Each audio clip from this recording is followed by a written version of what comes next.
Good morning, or depending when you're watching this, good afternoon, good evening, or good night. My name's Ross, and as always told, out of Voice Radio. So today, I am showing you a deck that is absolutely taking Japan by storm. The lovely Code64, who does Hook Me Up with Japanese Decklists, hooked me up with not one, not two, not three, not four, not five, but 6 different winning deck lists of the same deck. It's Solgaleo and it's Jirachi. And the way he puts it, all of these are Solgaleo winning decks from Japan. This deck has been winning so much after Jirachi was released. Ultra Road with Jirachi is a broken combo. So I suppose at this stage, ladies and gentlemen, we should have a look at the combo. Now, the Jirachi is one that I felt a little bit bad that nobody was taking, oh my god, it's amazing, enough. So what I did was I made a video just a couple of days ago where I showed you how good Jirachi is, and I linked you to a couple of other videos. I've done a bunch of videos with decks involving Jirachi, but Jirachi's got a beyond phenomenal ability, whereby if it's in the active, you get to look at the top 5 cards of your deck, grab a trainer card you find there and put it into your hand. It's literally Trainer's Mail, but with 1 extra card looked at.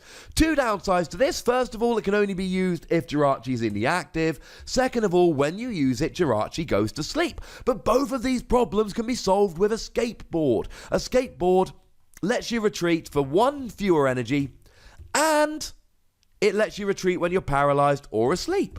So frankly here, all you need to do is get Jirachi in the active, use this ability, and as long as there's an Escape Board, you can just retreat easily. And that brings us to pretty much the only issue preventing Jirachi from just being an out-and-out, over-the-top, good, brilliant, amazing Pokemon. And that is that you need to get Jirachi into the active. And look, we talked before that you can use stuff like Escape Board, and you can use Guzma, and you can just wait till something is KO'd and put Jirachi up in its stead. Those things are absolutely possible. But where Solgaleo comes in here is because it's got the amazing ability. It's got the Ultra Road ability, which is just a switch. It is a once per turn switch. So what you do is you make sure that there is an Escape Board on Jirachi, you use Solgaleo to switch Jirachi into the active, use the ability, and then retreat with Escape Board. And the thing is, if you've got, say, 2 Solgaleo and 2 Jirachi, then you only actually need 1 Escape Board to use both abilities. You use the first Solgaleo to use the first Jirachi, you use the second Solgaleo to switch in the second Jirachi, and then you Escape Board. And it gives you redonk consistency. Now, to be fair, you still have to get the first Solgaleo out, but then again, you can just leave Jirachi in the active for the first couple of turns while you dig for the rare candy. Because as soon as you've got the first Solgaleo out, then Jirachi is going to help you get the second, the third, the fourth, etc. And then these provide your attackers as well. And I say these because there's more than 1 Solgaleo GX. So the one we've had for a long time that came out in Sun and Moon, 1 Metal Energy, GX attack, search your deck for 5 energy and attach them to your Pokemon in any way you like. That is going to help you get set up. And then the main attack here, 2 metal, 1 colorless, 230, discard all energy from this Pokemon. Okay. And then we bring in the other Solgaleo GX that for a double colorless energy allows you to do 120 and accelerate a couple energy to the bench. And as a side note, it's also actually got a lovely ability that means you don't have weakness. So if you come across something like a Ho-Oh or a Blacephalon, it's going to be much more difficult to be KO'd. Blacephalon, if you're not weak, needs to Lost Zone 5 energy to get a KO. And we all know that Blacephalon Naganadel is a great deck, but honestly, trying to get 5 energy on the field and Lost Zoned every turn, that is not going to be something that's very easy to do, while you're doing 230 and you are getting a KO. The thing with Solgaleo is you're basically doing 230 every other turn.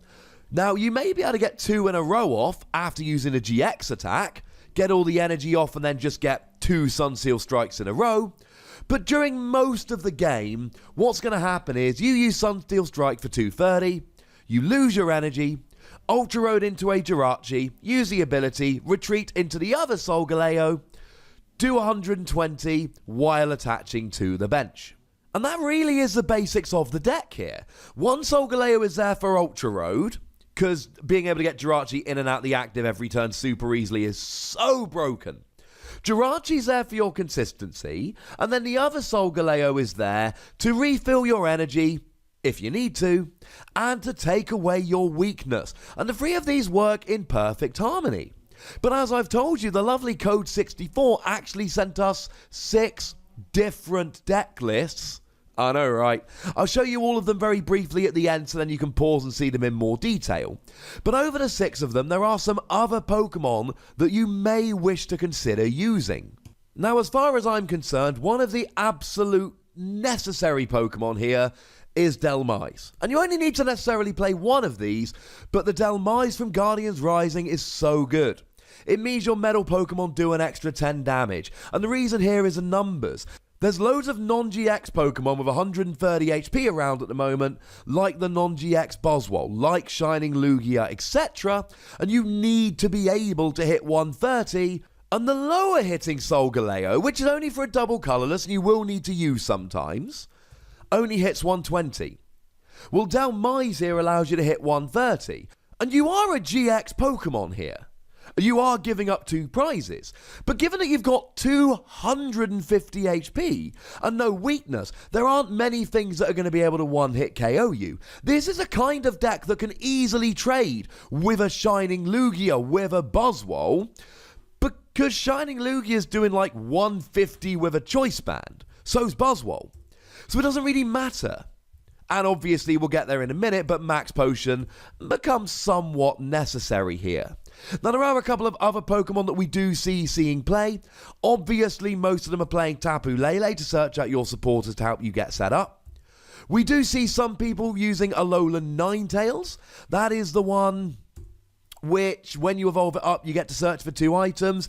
It means you get your rare candy, and you've got the beautiful combo here of the Alolan Vulpix, which for 0 energy searches out 2 Pokemon, and then you can use your energy attachment for the turn to retreat whatever you started with to get it in the active, and still use Beacon. And then you search for a Solgaleo and an Alolan Ninetales. Alolan Ninetales gets your rare candy, you've got your Solgaleo anyway, because you used Alolan Vulpix, and that guarantees you the turn 2 here. So Alolan Ninetales is good, though not played by everybody. We do see the Bishop seeing a little bit of play here. Now that is the Bishop, which hasn't actually been released yet, but should be coming out in Team Up. And for 1 Metal Energy, if you've got no damage on, you do 120. Now, if you're hitting for weakness against something like a Sylveon, that's great. Or if you're hitting against a Buzzwole and you've got a Delmise on the field so you can hit 130, that's great. You can trade with Solgaleo against non-GXs quite nicely, but it's still nice to be able to have a non-GX like Bishop that we can use here. Now, there are a couple of other Pokemon that do see a little bit of play here and there.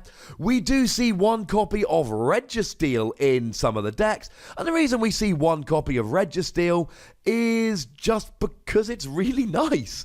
For a single energy, 30 damage, and you accelerate an energy from your discard to your bench. Like I've said, there'll be games you're running short on energy that will help you. One of the decks played Ferrothorn, and one of the lists I've got, I'm sure several of them played Ferrothorn, but that's the one if you've got 3 colourless energy, 80 damage, and choose one of your opponent's bench Pokemon. This does 20 damage to that Pokemon, times the number of metal energy attached to this Pokemon. It's really good for taking out bench Pokemon, and yeah. It's just a nice little tech. It's not some kind of you've got to play it, but one of the lists I'm going to show you in a minute actually played a 2-2 line of it.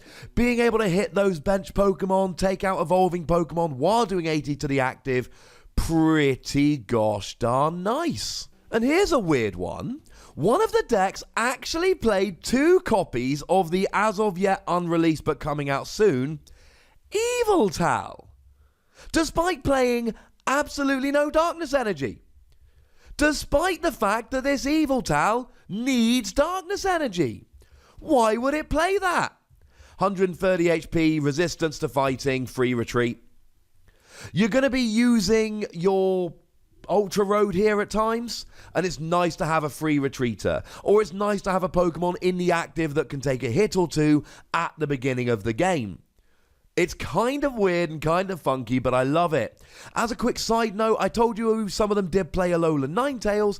Some of them actually did play 1 or 2 basic Fairy Energy, so that you can use a GX attack, which gets an automatic one-hit KO on an Ultra Beast. Now, in terms of the trainer line here, we're not going to go through everything in huge detail. Obviously, they all played Synthra, they all played Guzma, etc. But there are just a couple of cards to which I want to bring your attention that they did play. A bunch of them played Mount Coronet. Well, obviously they do. It lets you get Metal Energy out the discard. Really handy for having your energy for the turn. We did see quite a lot of them, the majority of them playing Metal Goggles, and none of the ones are playing Metal Frying Pan. The verdict is in. If I'm honest with you, the verdict is in. Metal Frying Pan is not as good as Metal Goggles. They both reduce damage done by 30.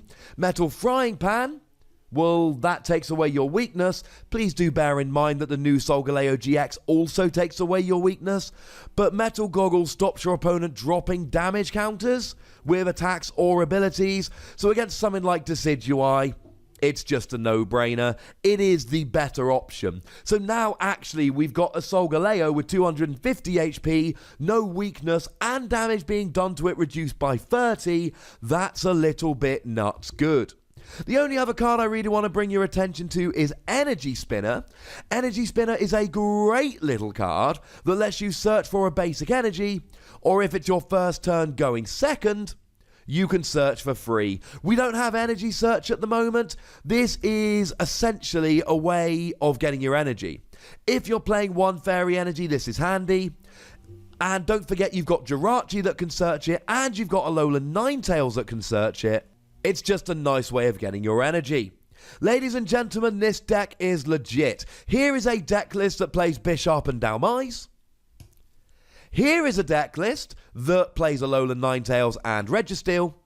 Here is a deck list that just plays Alolan Ninetales with Theraphorn. I know, right? Here's a deck list that just plays one Dhalmise and everything else is super straightforward. Here is a deck list which, I'm going to be honest, is kind of, you can't see all of it, but it plays the Yveltal, which is nuts. And here's a deck list that plays Registeel and only one Jirachi. But you'll see, if you look at this deck list, for instance, 4 Jirachi. Ladies and gentlemen, I gave you a video the other day showing you quite how good Jirachi is, but I'll be honest with you, Jirachi-Solgaleo really looks like it's taking Japan by storm.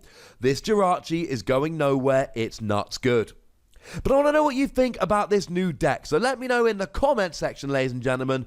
Go nuts, but please do remember the rule. Be nice, would ya? And then make sure you like this video, subscribe to this channel, follow me on Twitter at @TheWassy, and Twitch for some live action at twitch.tv/PTCGRadio. If you want to support the channel, get some bonus podcasts and all of that, head on over to patreon.com/PTCGRadio, where you can do that. And do make sure you're checking out my Let's Plays of Let's Go Eevee. I'm proud of them, and I hope you all check them out. But by far the most important thing, as always, is to look after yourselves until next time. Thank you very much for watching. My name is Ross, and you've been watching PTCG Radio.